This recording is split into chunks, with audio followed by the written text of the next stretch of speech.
Hello বন্ধুরা, আপনারা যারা আজকে সিটেট পরীক্ষা দিয়েছিলেন তাদের জন্য আপনাদের আনসার কি আমরা প্রোভাইড করতে চলেছি বাংলা ভাষার। তো এবার আমরা প্রথমে পেপার 2, ঠিক আছে, পেপার 2 এর আনসার কিটা প্রোভাইড করছি, পেপার 2 এর ল্যাঙ্গুয়েজ 1, ঠিক আছে। তো তার পরবর্তী সময় আমরা পেপার 1, তারপর আপনাদের এই কোয়েশ্চনের যেটা ল্যাঙ্গুয়েজ 2, এই ল্যাঙ্গুয়েজ 2 আমরা আস্তে আস্তে সবগুলো দিয়ে দেবো, একটু সাথে থাকবেন। তো আনসারগুলো আমি আমার ব্যক্তিগতভাবে যে আনসারগুলো আমার মনে হচ্ছে সেগুলো আমি দিচ্ছি। তো এখান থেকে অফিসিয়াল আনসার কির সঙ্গে হয়তো একটা বা দুইটা আনসার কিগুলো আপনাদের মিসম্যাচ হতে পারে। তো তার জন্য হয়তো বা এখান থেকে মিলার পর আপনাদের 1 নম্বর বা 2 নম্বর বাড়তেও পারে কিংবা কমতেও পারে, সে দৃষ্টিতে একটু লক্ষ্য রাখবেন এবং ক্ষমা দৃষ্টিতে সেটা দেখে নেবেন। তো চলুন আমরা প্রথমে দেখে নিই প্যাসেজের কী প্রশ্নগুলো এসেছিলো এবং তার কারেক্ট আনসারগুলো আপনারা কী দিয়েছিলেন এবং এখানে আনসারগুলো কী হয় আপনারা একটু কাইন্ডলি মিলিয়ে নেবেন, ঠিক আছে। তো প্রথমে আমরা প্যাসেজের যে আনসারগুলো এগুলো আমরা একটু দেখে নিই আনসারগুলো কোনটা কোনটা হবে। তো 1 নম্বর ছিল আমার কাছে যে সেটটা সেটা হচ্ছে জি সেট। যাদের কাছে জি সেট আছে অবশ্যই হুবহু থাকবে কোয়েশ্চন পেপার, আর যাদের অন্য সেট আছে আপনারা কোয়েশ্চন অনুযায়ী মিলিয়ে নেবেন। আপনাদের কোয়েশ্চন এবং অপশনগুলো একটু অদল বদল থাকবে। কোন স্কুলে ভর্তি হবে তাহা তুমি ঠিক করবে, এটা কারেক্ট আনসার। তৎকালীন সমাজের কোন বৈশিষ্ট্য প্রতিফলিত হচ্ছে, এটা কারেক্ট আনসার হচ্ছে পারস্পরিক সম্পর্কের নির্ভরযোগ্যতা। তারপর দেখুন ফর্মের রিলিজিয়নের ঘরে বক্তা কি ভুল করেছিলেন, এটা কারেক্ট আনসার হবে বিশেষ্যের নির্বাচনে। কোয়েশ্চন নম্বর 94, এটা বিশেষ্যের নির্বাচনে হবে, কারণ এখানে ফর্মের লেখা উচিত ছিল হিন্দুইজম, কিন্তু তারা লিখে দিয়েছে হিন্দু। তো এখানে তারা বিশেষ্য নির্বাচনের ক্ষেত্রে তারা ভুল করেছে। এটা বিশেষ্যের স্থলে বিশেষণ হলে এটা শুদ্ধ হতো, কিন্তু বিশেষণের স্থলে বিশেষ দিয়ে, যার কারণে এটা হবে না। তো কারেক্ট আনসার হচ্ছে বিশেষ্যের নির্বাচন। অট্টালিকা শব্দের সমার্থক শব্দ কোনটি? তো অট্টালিকা শব্দের সমার্থক শব্দ যদি আমরা দেখতে যাই তাহলে এটা কারেক্ট আনসার হবে মঞ্জিল, ঠিক আছে। তারপর আমরা দেখি আমাদের বাড়িতে আসিয়া অনেক গল্প করিতেন। কোয়েশনটা একটু ডার্ক আছে, তো আপনারা একটু মোবাইলের ব্রাইটনেসটা বাড়িয়ে দেখে নেবেন। তো সার্থক জটিল বাক্য, এখানে বাক্যের ফর্ম যেগুলো 4টা বাক্য রয়েছে সবগুলো 4টা কিন্তু জটিল বাক্য, আমরা ক্লাসে বলেছিলাম। কিন্তু এখানে যেটা অ্যাপ্রোপ্রিয়েট, যেটা সঠিক অর্থ প্রকাশ করছে বা একদম মিনিংফুল হচ্ছে, সেটা হবে অপশন নম্বর 1, যখন আমাদের বাড়িতে আসতেন তখন তিনি গল্প করতেন। 94। তারপর 95, স্কুলে ভর্তির জন্য বক্তাকে কোন 2টি বিষয়ে মৌখিক পরীক্ষা দিতে হয়েছিল? কারেক্ট আনসার বাংলা এবং ইংরেজি, ঠিক আছে। যারা দিয়েছিলেন দেখে নেবেন।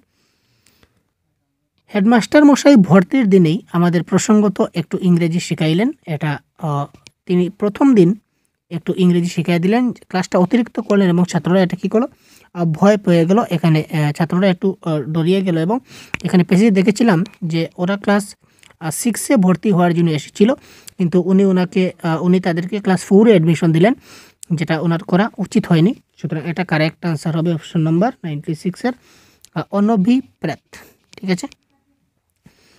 গদ্যাংশটি কোন শ্রেণীর? যদি আমরা কোন শ্রেণীর যদি দেখি তাহলে এখানে আত্মজীবনী মানে কোনো একজন ব্যক্তির সম্পূর্ণ জীবনী নিয়ে বলা, প্রতিবেদন মানে রিপোর্ট, এটাও পাইনি। ক্ষেত্র সমীক্ষা মানে একটা সার্ভে, কোনো একটা এলাকা, কোনো একটা গল্প, কোনো একটা গ্রাম বা কোনো একটা জায়গা এরিয়ার এইগুলা এই মানে এখানে কী বলবো, সার্ভে যাকে বলে, এক কথা সার্ভে, কিন্তু এখানে সার্ভের কিছু পাই না। সুতরাং এটা হবে 97 শিক্ষামূলক সন্দর্ভ, ঠিক আছে।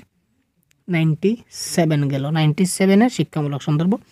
তারপর দেখি বক্তা তার ভাইকে স্কুলে ভর্তি করানোর দায়িত্ব কে নিয়েছিলেন? 98। তো এটা কারেক্ট আনসার হবে তার আত্মীয়ের পরিচিতজন, ঠিক আছে, তার আত্মীয়ের পরিচিতজন, এটা হবে কারেক্ট আনসার। এবং এক্ষেত্রে একটু কনফিউশন রয়েছে, এটা পরিচিতজনেরও আত্মীয় হতে পারে, একটু আপনারা দেখে নেবেন কাইন্ডলি। অফিসিয়াল আনসার কি এলে সঠিকটা বোঝা যাবে। তবে আমার লাগছে অপশন নম্বর 4, কিন্তু এখানে অপশন নম্বর 3ও হতে পারে। প্রশ্নের মধ্যে ক্লিয়ার কিন্তু এই ধরনের কিছু দেওয়া নেই, প্রশ্নের মধ্যে একটু মানে কী বলবো, একটু জাবলা রয়েছে, যার কারণে ক্লিয়ার বোঝা যাচ্ছে না। বক্তার বাবা অর্থাৎ 2 পুত্রকে স্কুলে ভর্তি করার দায়িত্ব নিজে না নিয়ে গোপালদাকে দিয়েছিলেন, কারণ কি? পুত্রদের লেখাপড়ার আগ্রহ ছিল না। এটা কেন? এটা তো আমরা বলতে পারি না, এটা ভুল। যদি আগ্রহ না থাকতো তাহলে তিনি ভর্তি করতেন না, আগ্রহ ছিল, গোপালদার প্রতি তার পূর্ণ আস্থা ছিল, এটা শুদ্ধ বলতে পারি। সুতরাং কারেক্ট আনসার হবে ক ভুল এবং খ সঠিক, অপশন নাম্বার 4 যেটা রয়েছে এই প্রশ্নের অ্যাকর্ডিং টু জি সেটের, এটা হবে এই ক্ষেত্রে কারেক্ট আনসার। পরবর্তী আমরা দেখি কিছুটা কবিতার প্রশ্নগুলো ভেরি কনফিউশন ছিল, তবু আমরা মোটামুটি একটা সলভ করতে পেরেছি। তো তো বাকিটা অফিসিয়াল আনসার কি আসার পর দেখা যাবে। তো আপাতত আমরা মিলিয়ে নিই। তো 100 নম্বর প্রশ্ন, কবিতার শেষ দুটি পংক্তিতে উল্লেখিত আগুন জ্বালানোর ঘোষণাটি কিসের বার্তা দেয়? এখানে দেখেছিলাম, এখানে কবিতায় ছিল যে যেমনি আছে এমনি চলুক, আমরাও এখান থেকে নামবো না, যদি নামি তাহলে সমস্যা হবে। অর্থাৎ জিনিসটা একটা স্থিতা অবস্থায় ছিল। তো স্থিতা অবস্থার বিরুদ্ধে ওরা কী করেছিল? বিদ্রোহ করেছিল, বললো যে আগুন জ্বালিয়েছি, এবার তো নামতে হবে। দিশেহারা হবার ভয় আঁকড়ে আছি পাল্লা, যে অর্থাৎ তারা যদি পাল্লাটা অর্থাৎ তারা যেখানে আছে সেখানে থাকবে, তারা জানলার পাশে বসেছিল, এখান থেকে তারা সরবে না। তো দিশেহারা হবার ভয় আঁকড়ে আছি, এটা কারেক্ট আনসার হবে। আত্মসচেতনতা, অর্থাৎ তারা যদি এখান থেকে যদি ছেড়ে যায় তাহলে তাদের সমস্যা হয়ে যাবে, তারা একটা নির্দিষ্ট জায়গায় পৌঁছতে পারবে না। সুতরাং এখানে তারা সচেতন ছিল, আমরা যদি হাল ছাড়ি তাহলে কিন্তু পড়ে যাব। কবিতাটার মধ্যে কবি মূলত কি প্রকাশ করেছিলেন? এখানে আমরা বারবার দেখেছিলাম আমাদের কবিতার মধ্যে কিন্তু আমাদের দেওয়া হয়েছিল। দেখুন, আমরা চলেছি, আমাদের কবিতা আমাদের মানে আমাদের সবাইকে নিয়ে এখানে ছিল। তো যেহেতু আমাদের ছিল, তাই একটি ব্যক্তিগত ভ্রমণ আমরা বলতে পারি না, ব্যক্তিগত ভ্রমণ বলা যায় না। আর মুক্ত সামাজিক জীবনের ছবি নয়, কারণ মুক্ত হলে ফ্রি ছিল, এখানে ফ্রি নয়, একটা ডাউটফুল পরিবেশ ছিল, একটা অবরুদ্ধ সমাজ ছিল, মানে একটা কনফিউশনের মধ্যে ছিল সমাজটা। তাই কারেক্ট আনসার হচ্ছে অপশন 4, অবরুদ্ধ সামাজিক জীবনের ছবি। কবিতার শেষ দুটি পংক্তিতে যুবাকারা, আগে বলেছিলাম স্থিতাবস্থা, আগেটা যদি স্থিতাবস্থা হয় তাহলে এটা হবে সামাজিক স্থিতাবস্থা ভাঙ্গার অগ্রদূত। অষ্টম স্তবকে উল্লেখিত মাঝে মাঝে ঝাঁকুনির ফলে কি হয়?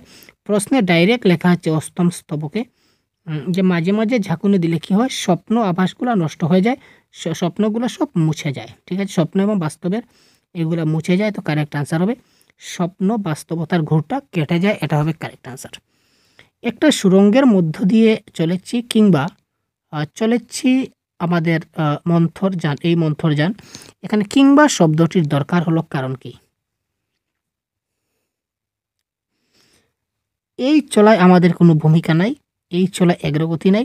তো এই কিংবা শব্দটার দরকারটা কেন? এখানে দুটার মধ্যে কিন্তু একটাও কিন্তু ওরা পায়নি। সুতরাং এখানে যদি বলি তাহলে কি বলবো? 105 কারেক্ট আনসার ইয়েস। এখানে যদি দেখি এই চলায় আমাদের সক্রিয় ভূমিকা নেই বলেছে, এটা কারেক্ট হবে। আর অগ্রগতি নেই, এটাও কারেক্ট, কোনো অগ্রগতি পাচ্ছি না, সুতরাং এই দুটোই হবে কারেক্ট। এরপর দেখুন প্যাডাগজি প্রশ্ন, এই 106 নম্বর যেটা প্রশ্ন এখানে আসছে, এই প্রশ্নের এই ধরনের প্রশ্ন এবার প্রথম সিটেটে আপনাদের এসেছিল। তার আগে কিন্তু এই ধরনের প্রশ্ন কিন্তু কখনো আমরা দেখতে পাইনি, বাকি সব ধরনের প্রশ্ন এসেছিল। আরেকটা ধরন আছে, দেখিয়ে দেবো, যে দুটা সিস্টেম এবার নতুন এসেছে, মানে মাধ্যম তারা স্টার্ট করেছে এবার। তো এই সিস্টেমের প্রশ্ন কিন্তু কোনো পরীক্ষা আজ পর্যন্ত আসেনি, এটা নতুন এসেছে। তো এখানে দেখুন কোন রেজিস্টারকে প্রতিনিধিত্ব করে? এটা কারেক্ট আনসার কী হবে আমরা দেখি। ভারতীয় সংবিধান প্রতিটি নাগরিকের সমান মর্যাদা দেয়, অর্থাৎ নারী পুরুষ সহ বিভিন্ন জাতপাত ধর্ম বংশ শিক্ষাগত অর্থনৈতিক প্রেক্ষাপট থেকে আগত প্রতিটা মানুষই সংবিধানের দৃষ্টিতে সমান। তার অর্থ এটা নয় যে দেশে অসাম্য নেই, অসাম্য আছে, কিন্তু গণতান্ত্রিক ভারতবর্ষ অন্তত নীতিগতভাবে সমস্ত মানুষের সমান মর্যাদাকে স্বীকৃতি জানিয়েছে। তো এটা কারেক্ট আনসার হবে এখানে কি? সমাজবিজ্ঞান রেজিস্টার হবে এক্ষেত্রে কারেক্ট আনসার। উপভাষা সম্পর্কে কোন মন্তব্যটা সঠিক? উপভাষা হচ্ছে বৃহত্তর একক, মোটেই না, উপভাষা হচ্ছে ক্ষুদ্র একক। কখনো কখনো ভিন্ন ভিন্ন সামাজিক গোষ্ঠী একই ভাষায় বিভিন্ন উপভাষায় কথা বলতে পারে, এটাও ভুল। এটা কারেক্ট আনসার হবে কোনো ভাষার উপভাষাগুলির আঞ্চলিক বিভিন্নতা থাকে, অর্থাৎ অঞ্চল বিশেষে উপভাষাগুলির কিন্তু অন্যান্য বিবিধতা থাকে। রিসেপটিভ স্কিল, দেখুন রিসেপটিভ স্কিলগুলো কি? এইগুলো কিন্তু সবগুলো টপিক কিন্তু আমরা অলরেডি আপনাদের করিয়ে দিয়েছি, আপনারা অলরেডি সবগুলো পেয়েছেন। এই উপভাষার ক্লাসও হয়েছে, শুধু রেজিস্টারের ক্লাসটা হয়নি, কারণ এই সিস্টেমের প্রশ্নগুলো কিন্তু নতুন এসেছে, যার কারণে হলো না। তো বাকি যতগুলো প্রশ্ন দেখতে পাবো সবগুলো কিন্তু আমাদের কোরআনের মধ্যে আছে, আপনারা দেখতে পাবেন। রিসেপটিভ স্কিল, তো রিসেপটিভ স্কিল আমি বারবার বলি কি LSRW, ঠিক আছে। তো এল এবং আর হচ্ছে রিসেপটিভ, অর্থাৎ কি শ্রবণ এবং পঠন। তো শ্রবণ এবং পঠন হবে কারেক্ট আনসার। ধ্রুপদী ভাষা আমরা ক্লাস করেছিলাম, বাবা বলেছিলাম আসতে পারে। তো ধ্রুপদী ভাষা নয় কোনটা? হিন্দি ভাষা, এখানে ধ্রুপদী ভাষা নয়। এখানে দেখুন নথিবদ্ধ যদি থাকে, শিক্ষার্থীরা নথিভুক্ত করবে কি করবে?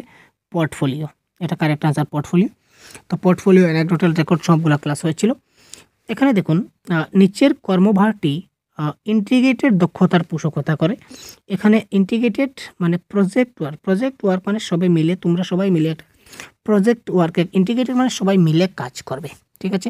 সবাই মিলে যখন কাজ করবে তাদেরকে একটা কাজ দিলাম, ইন্টিগ্রেটেড মানে সবাই মিলে কাজ করবে। সুতরাং একটা প্রজেক্ট ওয়ার্ক যদি ক্লাসে যাই যে তোমরা সবাই মিলে এই প্রজেক্টটা তৈরি করে আনবে, সুতরাং সবাই মিলে ইন্টিগ্রেটেডভাবে কাজটা করলো, সুতরাং সেটা হবে কি প্রজেক্ট ওয়ার্ক।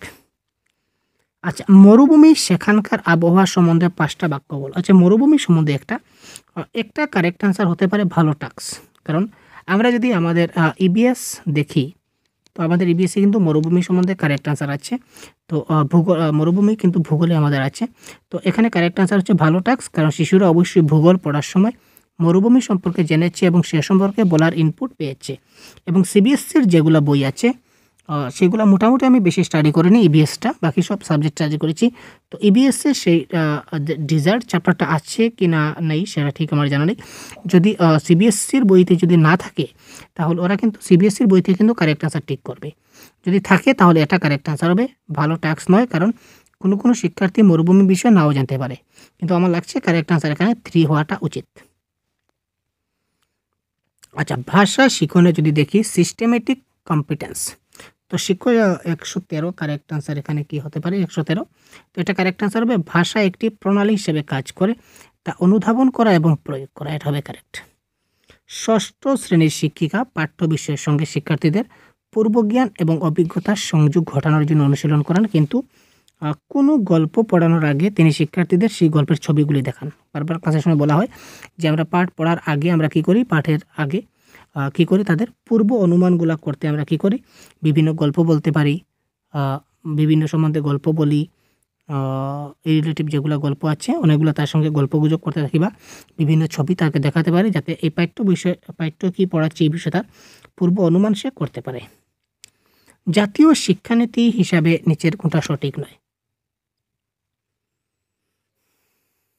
এটা কারেক্ট অ্যান্সার অপশন নাম্বার 1, বিদেশি ভাষা ত্রিভাষা সূত্রের অন্তর্গত নয়, ঠিক আছে।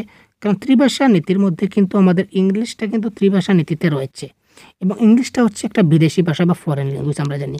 তো এই বিদেশি ভাষা বা ইংলিশ ভাষাটাও কিন্তু ত্রিভাষা সূত্রের মধ্যে অন্তর্ভুক্ত আছে, কিন্তু এখানে বলেছে অন্তর্ভুক্ত নয়, তার মানে কোনটা সঠিক নয়, সুতরাং এটা সঠিক নয়। কন্টেক্সট গ্রামার, আচ্ছা কন্টেক্সট গ্রামার হিসাবে নিচের কোন কৌশলটা, এই যে ব্যাকরণিক উপাদান যেগুলো আছে এগুলো একটা প্রসঙ্গ ভিত্তিক ব্যাকরণ যখন শেখাবো তখন ভাষিক উপাদানগুলিকে লক্ষ্য করানো এবং দৈনন্দিন বাস্তব জীবনে সেগুলোকে ব্যবহার করবো এবং তাদের আবিষ্করণে উৎসাহ দেবো যে তোমরা এগুলা কী করো, আবিষ্কার করো, আমরা তোমাকে সাহায্য করব। তো এই ক্ষেত্রে কারেক্ট আনসার হবে আবিষ্করণ পদ্ধতি বা ডিসকভারি মেথড। এখানে ডিডাক্টিভ হবে না, কনসিয়াস হবে না, আর স্কিমা হবে না। কেন স্কিমা হচ্ছে একটা ফ্যাক্ট, একটা জিনিস তার মাথায় তুলে দেওয়া যে ওই জিনিসটাকে ওটা বলে। যেমন এটা সে জানে না ওটা কি, এটা হচ্ছে বল, এই বল, এটা হচ্ছে বল, তুমি জানো না, এটা তুমি জানলে, এটা হচ্ছে তার স্কিমা। তো এখানে আমরা তাকে আর নতুন কিছু সে আবিষ্কার করবে, সুতরাং এটা হবে ডিসকভারি মেথড। ভাষাকে জানা, তো ভাষাকে জানা যদি বলি তাহলে এটা হবে আমাদের কি প্রসিডিউরাল জ্ঞান বা প্রণালীবদ্ধ জ্ঞান, ঠিক আছে। আচ্ছা, 5ম শ্রেণীর অর্পণা বুঝে যে বক্তৃতা শুনে আছে দেখি, প্রথমে ধ্বনি দিচ্ছি, তারপর শব্দ দিচ্ছি, তারপর বাক্য যাচ্ছি। প্রথমে ধ্বনি, তারপর শব্দ, তারপর বাক্য, অর্থাৎ আমরা ছোট থেকে বড় যাচ্ছি। তো যখনই আমরা ছোট থেকে বড়োর দিকে যাব তখন কী হবে, বটম আপ অ্যাপ্রোচ, যেটা আপনাদের বারবার বলা হয়েছিল ক্লাসে। আচ্ছা, বহু ভারতীয় চাকরি সূত্রে বিদেশে গিয়ে যখন ভাষা শেখে তখন সেটাকে বলে ইনস্ট্রুমেন্টাল মোটিভেশন। তো এটা কারেক্ট আনসার হবে অপশন নাম্বার 1, সংসাধক প্রণোদনা। লাস্ট কোয়েশন দেখি আজকের ক্লাসের। উপাদানসমূহের প্রামাণিকতা বা অথেন্টিসিটি অফ ম্যাটেরিয়ালস বলতে কী বোঝায়? তো এটা কারেক্ট আনসার হবে বাস্তব জীবনে, অর্থাৎ রিয়েল লাইফের সঙ্গে সংযুক্ত যেগুলো জিনিস আসবে ওইগুলা, ঠিক আছে। তো এটা ছিল আমাদের পেপার 2 এর ল্যাঙ্গুয়েজ 1 এর আনসার কি আজকের 14 তারিখ যে এক্সাম হয়েছিল 14 ডিসেম্বর আনসার কি। তো তারপর আমরা পরবর্তী সময় বাকি যে প্রশ্নগুলো রয়েছে তার ল্যাঙ্গুয়েজ 2 বা পেপার 1 এর বাকিগুলো আমরা খুব তাড়াতাড়ি আপনার জন্য দেওয়ার চেষ্টা করব। ধন্যবাদ।